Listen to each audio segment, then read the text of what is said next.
groups regarding changes to a committee. Markus Pretzel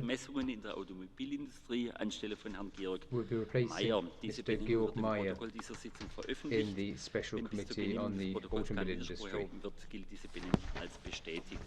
And there is no objection before the end of business. This appointment will be adopted. So our next speaker is the Vice President of the Commission and the High Representative for Foreign Affairs, and she'll be talking about the situation in Venezuela. Go ahead, Madam. Thank you, President. Colleagues, the political and economic situation in Venezuela is becoming more difficult by the day. 2 months ago, we were discussing this issue and other related to Latin America together in the INTA committee, and I agreed at that time with many of you that only dialogue and cooperation among institutions could end the crisis and serve the citizens of Venezuela's real interests. Since then, only 2 months, we've seen how badly the current political situation is impacting on the social and economic picture of the country.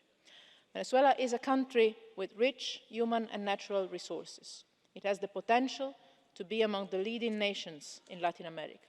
And in spite of that, the people of Venezuela are suffering from violence, a world record of daily murders, and random kidnappings. They are suffering permanent shortages of food, basic goods, most medicines, and medical care. Water is scarce and no longer guarantees the former sanitary standards. Even electricity is subject to frequent rationing, while Venezuela is, as we all know, the 5th largest exporter of petroleum in the world. Inflation rates are among the highest in the world. The economy is contracting at an impressive pace.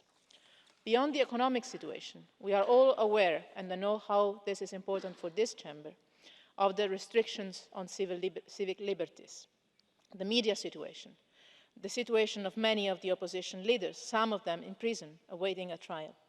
Our institutions, and me personally, have regularly highlighted the violations of fundamental freedoms and urged to respect due process of law.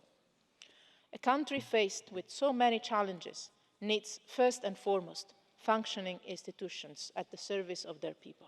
As you know, the clash between the government and the parliament is blocking any serious attempt to tackle the crisis and address the citizens' needs. And the stalemate cannot curb violence or slow down the inflation. These are the solutions the voters asked for, and these are the solutions that the people of Venezuela need. The European Union is obviously distant geographically, but not politically.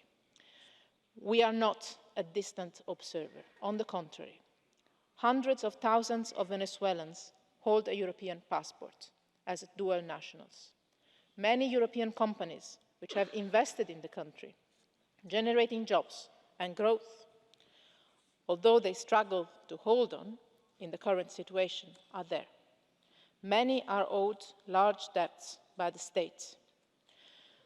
I also want to add that we have an interest to avoid a spillover of tensions in neighbouring countries, and here I immediately think of Colombia, that could soon come out of a long, painful conflict, and it really doesn't need a destabilised country at its border.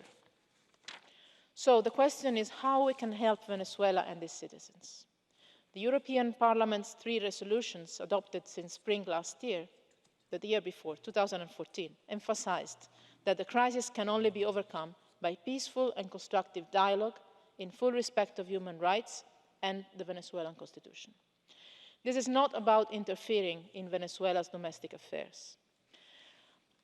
But we have a duty to offer our Venezuelan friends all the help they might need and want towards a peaceful solution of the crisis.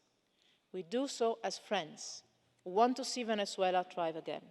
I really hope that the country's leaders will accept a helping, friendly hand, because in extraordinary times like these ones, it would be only natural, normal to do so.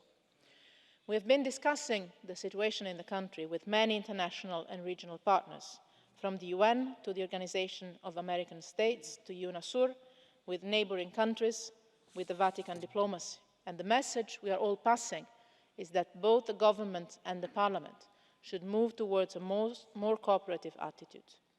Whatever the solution of the crisis will be, the people of Venezuela need their institutions to address the security situation and to put the economy back on track. This goes beyond ideologies and political systems. This is about serving the people of Venezuela, the only source of legitimacy of all elected institutions in the country. With no dialogue at all among different forces, the situation can only get worse. This is something that no one can afford, inside and outside of the country, neither majority or the opposition, government or parliament. The people of Venezuela are calling for action, all of them, regardless of their political views. They deserve a country that can guarantee to them a normal life. And political leaders, all of them, have a duty to answer their call.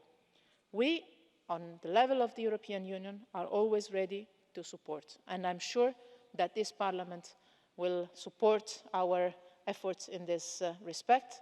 And in this particular issue, let me tell you that I look forward to listening to your comments and views, because this is one of the issues where parliaments can help the most. Thank you.